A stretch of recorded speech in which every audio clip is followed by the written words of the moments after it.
2020 is a very interesting year, right? It's been crazy.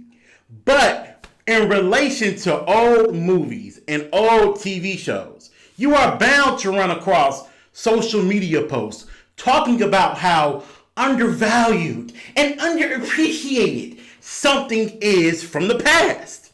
You guys let it fail. It's a classic. How dare you?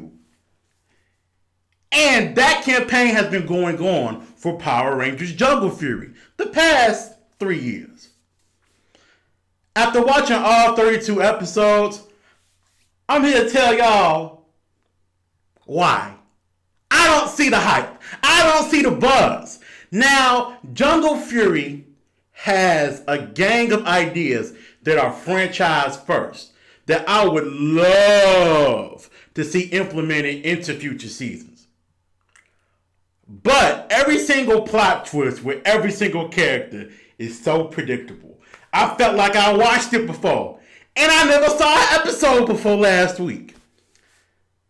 Here we go. Let's talk about season 16 of Power Rangers.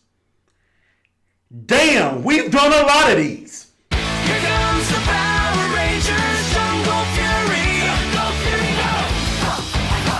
Power Rangers, Jungle Fury. Power Rangers. With us discussing so many seasons of Power Rangers prior to this, I was shocked. I was stunned that we never dove deep or really even touched the world of Kung Fu in a Power Rangers season. So I was anticipating Jungle Fury a little bit, especially after watching Operation Overdrive. I was really looking forward to this and seeing what we got. Woo! I wasn't that impressed, but I'm not mad. The plot of Power Rangers Jungle Fury goes like this. Thousands of years ago, you had an ancient evil called Dai Chi. You had an organization called the Order of the Claw, ancient warriors that battled Dai Chi, who was trying to take over the earth. They wanted up finding a way to seal Dai Chi away. But now in the modern day, thousands of years later, he's been released from his cage and he's here to wreak havoc on the planet Earth. So the Order of the Claw assemble a team of 3 people that are going to be powerful enough to seal Dai Chi away forever. When the show started, you got this faraway shot of a secret Kung Fu school being hidden in the clouds, giving you a very heavy Ninja Storm vibe early on from the Wind Ninja Academy. And when you get to the school, there's this monologue where you have a sensei of that Kung Fu school who's talking about the students, why they're there, why they're training, why they must remain in secrecy, basically kind of giving you backstory on the Kung Fu school. And you see 3 students who are advancing very quickly, and they are able to unlock their animal spirits. You have Gerard, Lily, who's going to be our Yellow Ranger, and then you have Theo, who's going to be our Blue Ranger. When you see that they are advancing in the ranks, you know these people are going to be regulars on the cast. But there's a little bit of a problem here with one of the characters, right? Gerard is very aggressive and he's abusing his powers, which the master don't like that. So the master kind of pushes him aside and picks somebody else to be the main leader of those 3. That person he picks is Casey. Now Casey comes in, he's going to be our Red Ranger. But what makes Casey dynamic in that situation is that he was a cub. He was a Kung Fu student who was on the bottom ranks. So Jeremy feels some sort of way seeing that. You already know what time it is. If Jeremy was castrated away, if Jeremy got replaced by a cub, you know he's getting ready to be evil. It ain't no debate. It ain't no hiding that. You know it's getting ready to happen. Especially after Jeremy is so angry that he fights the master and winds up knocking over the chest that was holding Dai Chi inside of it, the ancient evil that we talked about. When I saw that, I was like, fuck, if this ain't some Three Stooges shit, if this is not so predictable. Now, these are the things that stood out to me in the first episode. As I said in my opening statement, I was very much so looking forward to seeing this Kung Fu school and the sensei master element play out for an entire season. Because going back to Power Rangers Ninja Storm, the One Ninja Academy was destroyed in the first episode. So we never got to see other students training, what type of harsh conditions students had to go through to move up in the ranks. We really didn't get a glimpse at that to the end of the season, and that kind of sucked. Also, we get to see not only does the master pop up via some sort of spirit energy throughout different points of the season, but you have RJ, who's going to end up being the franchise's first Purple Ranger, who's their sensei. And we get an opportunity to actually see a team of Power Rangers deal directly with a human sensei throughout an entire season. Slam dunk, what did I tell you? Bet I got it in. Exactly. I knew your instincts would kick in and you'd make it happen. That's what leaders do. No luck involved. Casey, everyone has moments when they get kinda unsure. You just have to trust your instincts, and your friends will trust them too. Having that relationship dynamic grow between the characters in each episode. Another thing that really spoke to me early on, right? The characters are extremely predictable. We already talked about Jeremy, who's going to end up being the body host for Dai Chi. We already talked about that. But when you look at Theo and you look at Lily and Casey, you already kind of know where their characters are going to go just because of how they were set up in the beginning. You know Casey as the Red Ranger is going to be unsure of himself early on because he went from a cub to being highly ranked in a matter of seconds. You know that there is going to be some sort of romantic tension between Lily and Theo, because these characters were introduced together and they have the longest running friendship on the show when the credits first roll. The last thing that I knew I was in for an interesting 32 episodes. When you look at previous seasons of Power Rangers, right?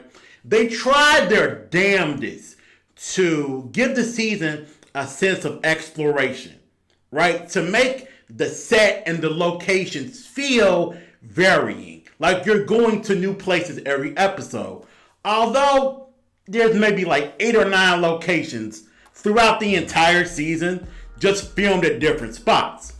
For Jungle Fury, y'all, there is such a limited, tight capacity on the number of locations they shoot at. It got to be very troublesome watching it. I want y'all to get used to seeing that goddamn Jungle Karma Pizza logo. Get used to seeing that. Go buy you a shirt on Google, because you're going to see Jungle Karma Pizza where RJ works at and the Rangers work at. You're going to see that shit the entire season. Jungle Karma Pizza, Jungle Karma Pizza. The whole season. Look, these are the locations they have in Power Rangers Jungle Fury. Do I gotta say it? Alright, I'm gonna say it. Jungle Karma Pizza, okay?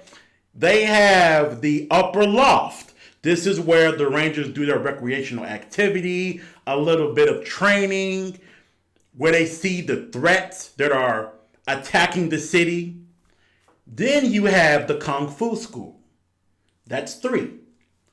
You have Dai Chi's lair. That's 4. You have the city, that's 5, and the woods, that's 6. Literally 6 locations the entire season. And the problem with having the loft be connected to Jungle Karma Pizza is that those characters are in that building so long in the season.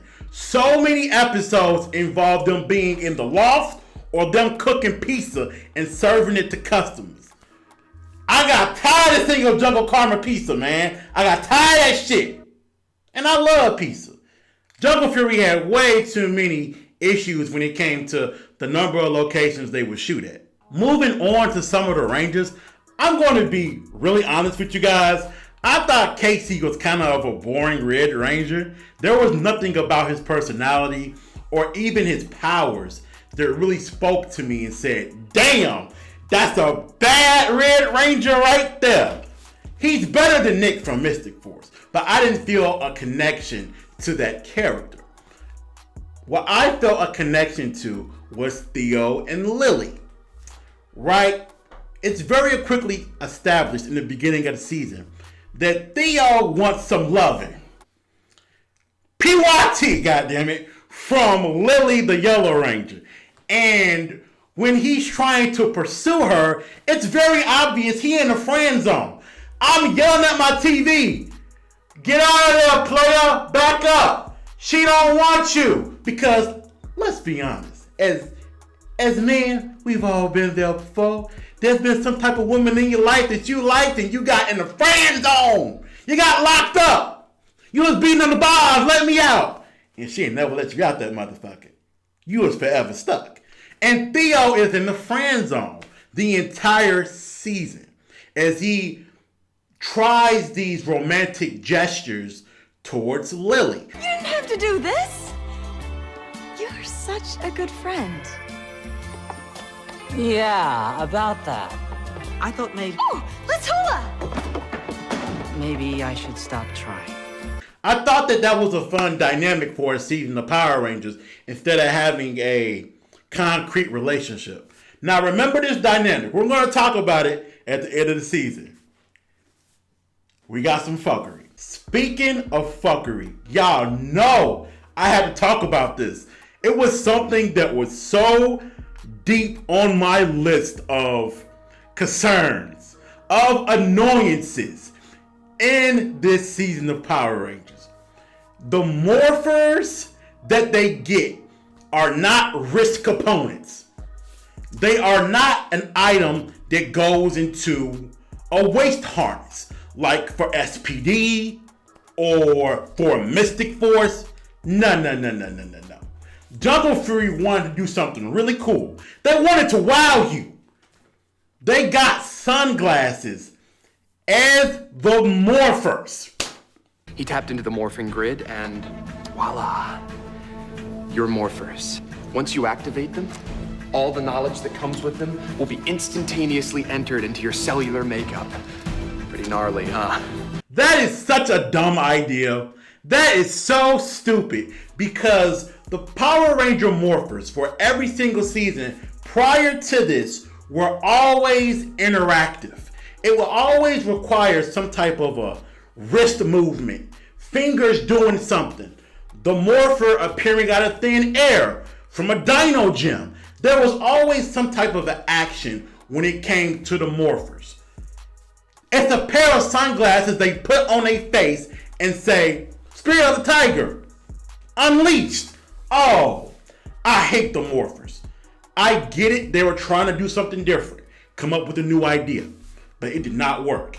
They would have been better off giving the Rangers some type of a medallion or something. I mean, fuck. Go back to having something on the belt that can tie into an actual karate belt for Kung Fu. Like, do something like that instead of doing fucking sunglasses. That was stupid. Oh, that was dumb.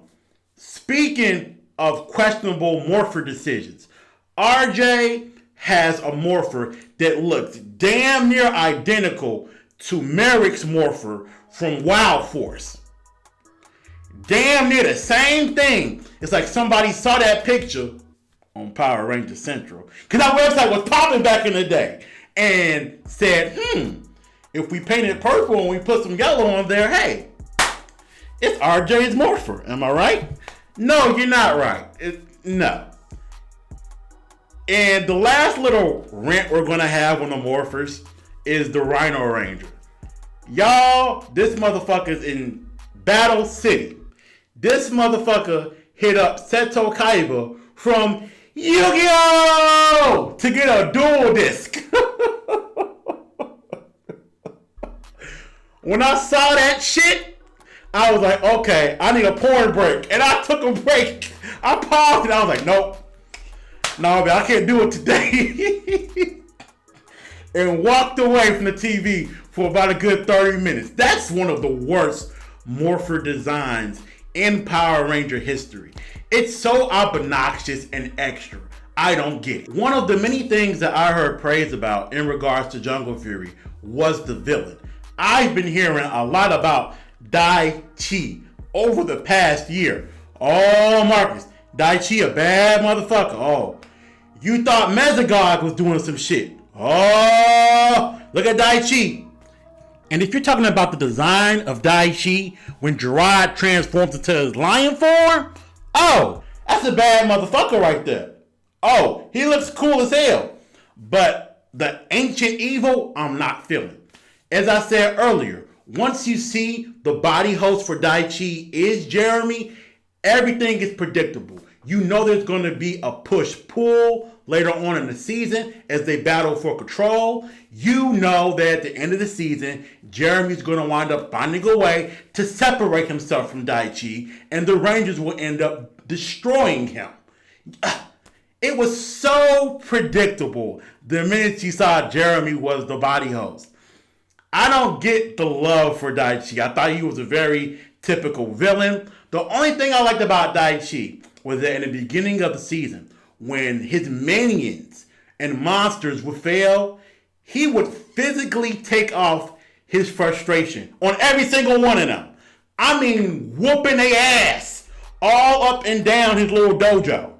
I love that aspect of it because it got away from the typical villain that'll sit in his chair and grumble.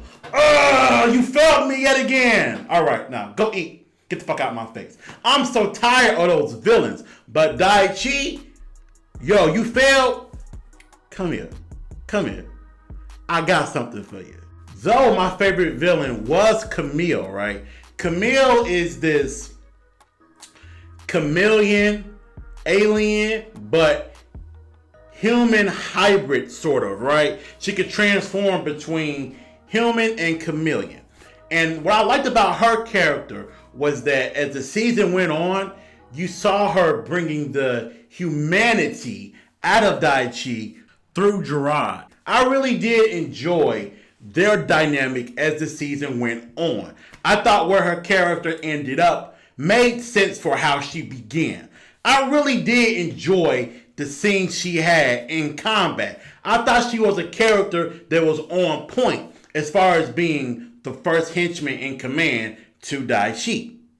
But Dai-Chi treated her like shit. There was a part near the end of this damn season where the woman was injured. She was messed up. And she was laying in his throne. And Dai-Chi said, bitch, if you don't get your ass the fuck up.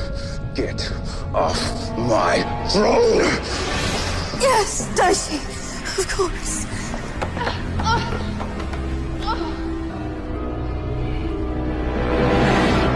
Dai-Chi, big pimpin', boy. Big pimpin' and big city. He didn't give a fuck. Like I said earlier, if you failed him, he was on your ass. Some of the cooler aspects of Jungle Fury are within the theme of the season, Kung Fu. Since it's the first time they're really doing it in the franchise, all of these things, Power Rangers wise, was new to me. And I thought they did a dope job of executing it. The episodes that involve the Rangers training to advance their abilities, to advance their combat, or to master new weapons were some of the best episodes of the season. I can't just change who I am overnight. Maybe I'm not cut out to be a superhero after all. You are a superhero.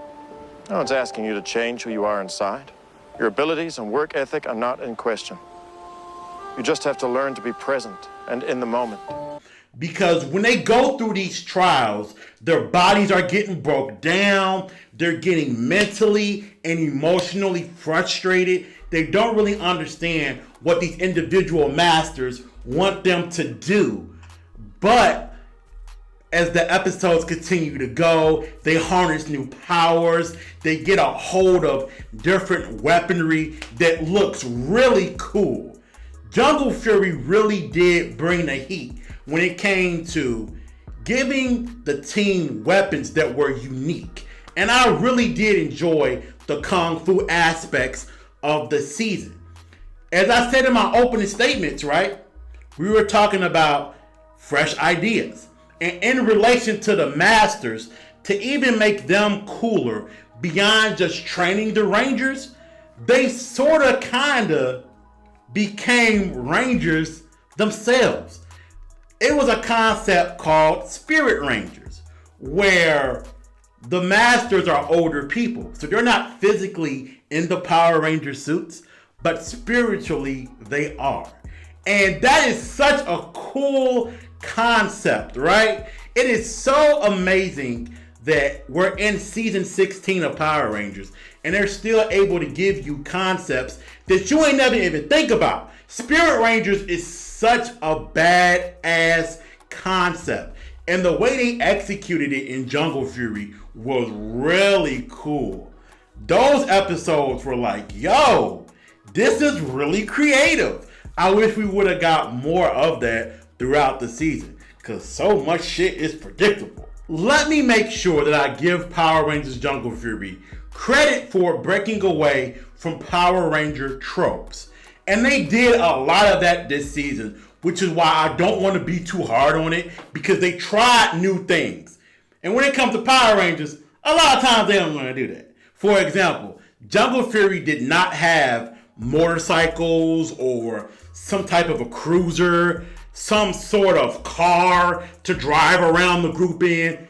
They had none of that. For the first time, I'm watching this like, wow. Normally, everybody get a motorcycle or some shit to drive to the scene of the crime. They didn't get that. Shout out to the writers and the crew for venturing past that. Casey, our Red Ranger, does not get a battleizer. And y'all know me, I was waiting for the battleizer. I'm like episode 27, where the battleizer at? 29, where the battleizer at? 31, okay, he gonna put the battleizer on. 30, 32, oh, no battleizer? No battleizer for the season, which is another step in a interesting direction for the franchise. With that being said, we're not gonna really talk too much about the ending from a combat standpoint, because everything is kind of predictable with that. We know that Jeremy and Daishi were fighting for control over the same body. And you already know how that ends and shit. We don't need to talk about it. But the characters and how they end is what really stuck to me. I thought it was a fitting ending for every single one of them.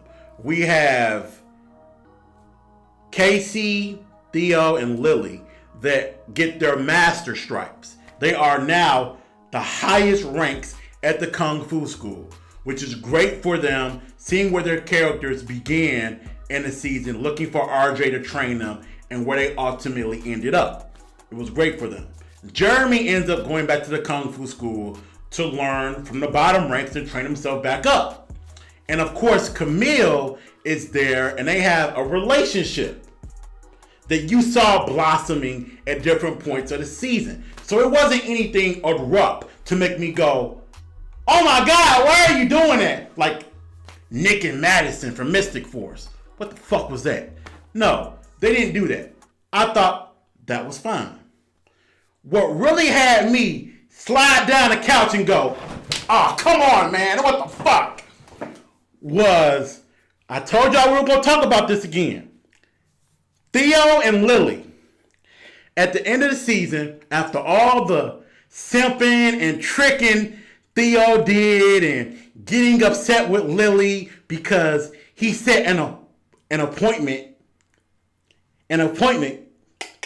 for them to go have pizza. Forget something? Oh, right. I was gonna do a triple flip at the end, but my ankle's not feeling it. No, I meant our lunch appointment. Theo, of course I didn't forget. I even picked out the perfect place. And she didn't show up and he was frustrated. Theo, at the end of the season, tells Lily, basically, I like you. Let's go on a date. And I'm sitting right there like, no, you in the fan zone. Why you do that? No. Abort mission. I'm cringing. I'm like, oh, we all been there. And Lily sits up and says, what took you so long? Well, what would you say if sometime we turned that appointment into a date? I'd say... What took you so long? What? Why? You mean to tell me Lily has referred to this man, Theo, the entire season as her friend? Nothing but her friend. Now all of a sudden she's interested in dating him? What the fuck is this? Zoe 101? Are you ready? Oh, no, bruh. Come on, man. Stop that shit. Lily was not feeling Theo at any point in the season. When that man was getting ready to invite his brother to come into town to come visit him, Lily asked if his brother was cute. She ain't feeling you, bruh. Lily was not liking Theo like that. And I don't understand why the writers decided to give it this Disney Channel vibe and they ended up together. Nah, Lily was not feeling him like that. Come on, bruh. Theo need moon shoes. She ain't fucking with that. We know how women are when it comes to height. Come on, let's be real. But anyway, Power Rangers Jungle Fury. What does it get? What does it deserve? Power Rangers Jungle Fury gets a mother freaking C.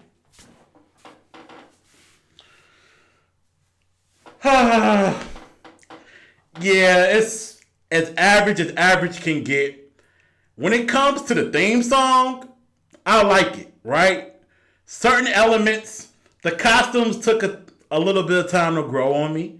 It's not an awful season of the show, but I don't understand the love for it, the hype for it. I just don't get it. Maybe to those people that love Jungle Fury, maybe Jungle Fury is their Lost Galaxy. Maybe Jungle Fury is their light speed. Could be their Power Rangers in space. I don't think it should be. But it could be that person's Power Rangers in space. So maybe that's why some people love it so much. Anyway, next week we're going to be watching Power Rangers RPM. Woo!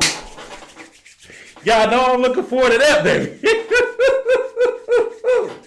RPM was the shit. And then unfortunately we gotta start the Neo Saban era right after that. I gotta watch Samurai after that. Fuck, man. Life ain't fair. It's been weird, but it's been real. Life sucks. Get out of here, bitch. Yeah, I'm so fly, but you knew though. Like to mix it up, my different items like Menudo. Don't force a nigga, I'm the nigga strange like I'm Hugo. Your mama check a nigga, watch a rollie or a Hue blow. Like it really matters, I came with 4 seasons. They think a lot about my cars, like my new Beamer. Your girl dipping in my seats, you should probably leave her. Nerd nigga with the glasses and the short season.